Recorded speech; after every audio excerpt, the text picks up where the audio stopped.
Welcome back, guys.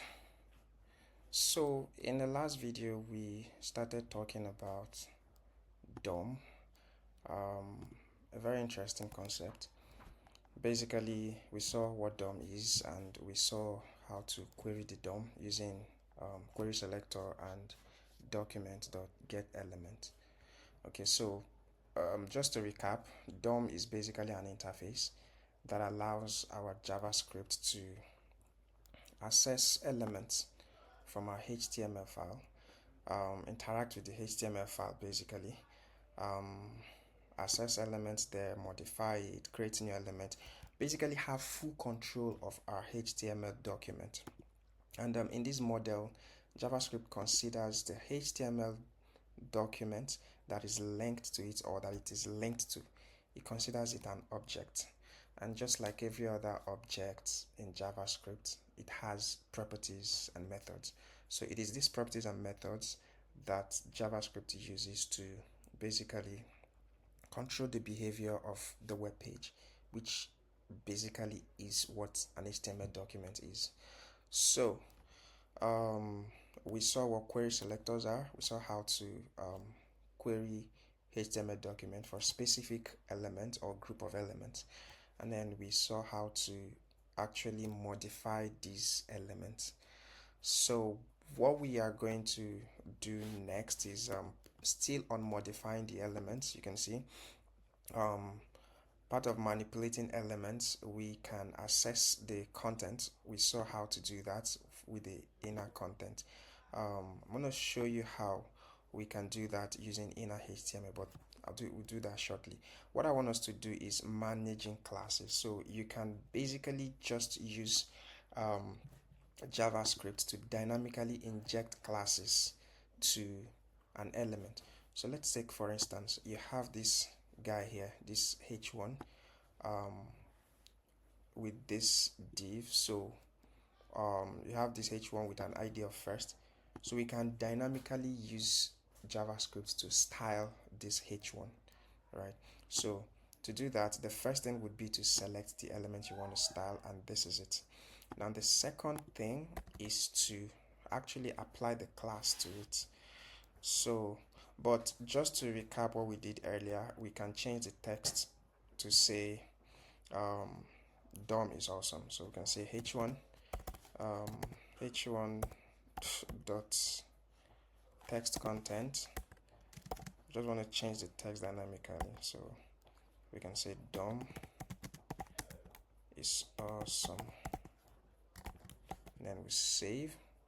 Cool, it says DOM is awesome. So basically this is coming from our JavaScript, no longer it's overriding what we have here actually. Okay, so what we want to do next is to style it. So we can do h1 dot style dot style dot color. So the syntax is the variable that is holding the element selection dot style dot the CSS style you want to apply. So now we want to change the color. So let's say red, and then we'll save that, and then it's red. So we can even change the background. So we just change this guy to background. Actually, the background color. So background color should be black, just so it's obvious. And yep, background color is black. And maybe we want to center the text. So or maybe we want to add a padding. So let's do a padding of 10 pixels, and let's try to, okay, you know what, this is cool. So we see that we are able to dynamically style the page. Now if we don't want to style it like this, we can still define the style in our CSS. So we can have a class in our CSS. So let's call this what's that div again? Yeah, so first div. So we can style this, select it. Now this is CSS selection, right? So so let's do, actually the ID is first, yeah. So let's do background color. pretty much the same style that we applied, but this time around we're going to change the color so you know where it is coming from. So for now, this style is coming from JavaScript. So we can have the style in our CSS. You know what? Let's do this. Let's give it a class. So let's call this class H1. Yeah, so now the point is this. We want to dynamically inject a class to an HTML element using JavaScript. Remember, this guy here has no class. It just has an ID attribute. It has no class attribute. Now we want to do a style rule, and that style rule is for an element and with a class. So we want to basically create a style rule for a class of h1, and then we dynamically apply that class to any element we want to style using JavaScript. So let's say background color. This time around, background color is going to be green, and padding is going to be 40 pixels. So we want to make it obvious, and then we want to do color. Color should be red. It's a wonderful color combination, but this is really not about colors. Okay, so we're gonna get rid of this guy. We'll just comment it out. So commenting it out, you see there is no style. Now, to apply the style in this class to this element, what we'll do is we select the element by the ID like we already did on line 1, and then we say h1 dot class list dot add, and then we put the name of the CSS class.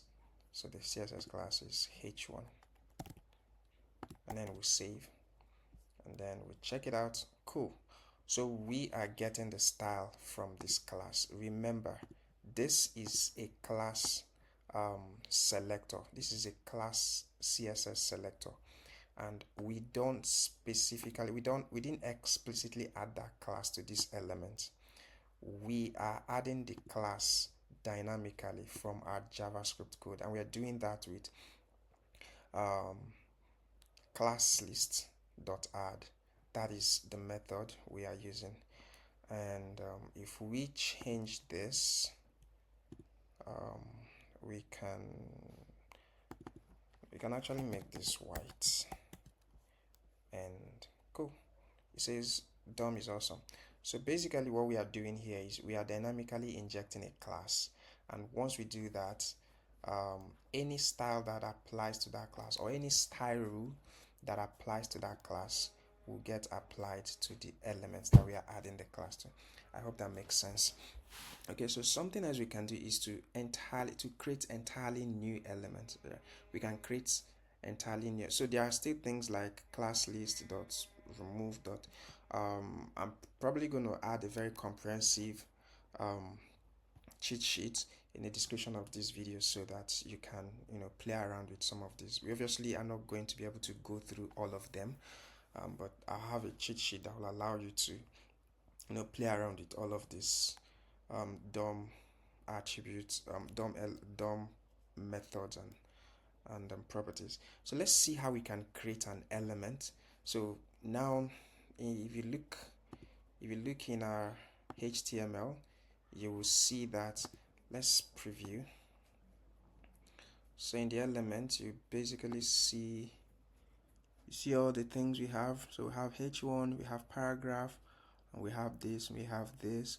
Now we want to dynamically create an element that didn't even exist in the first place. So the way to do that is we do document. So first of all, let's have a variable. So let's call it dynamic element, and then we're going to say document dot create element, and then this method is going to take the element we want to create. So let's say we want to create a div. Okay, so we have a div. Now after creating the element, we want to add some children inside it. So we can have dynamic_l.innerHTML. Okay, so innerHTML will basically allow you to create children element within the element. So we can have, let's say we can have a paragraph. Okay, so we have a paragraph, a p tag that says I am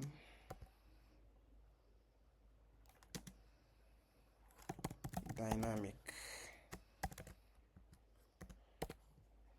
Okay, and we want to now add this. Now we only just created an element, added innerHTML to it. Now we've not added it into our document, so we are going to do document dot body dot append child. So basically we want to add it to the body, and the child we want to append is dynamic element.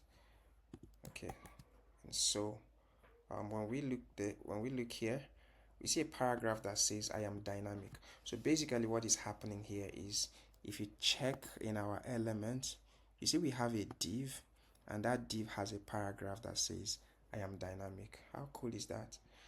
So something else that we can do is to we can decide to go ahead and style this. We can decide to give it a class. We can decide to even add attributes to it. So you have a property called set attributes. So we have this guy here, set attributes. Okay, so we can do something like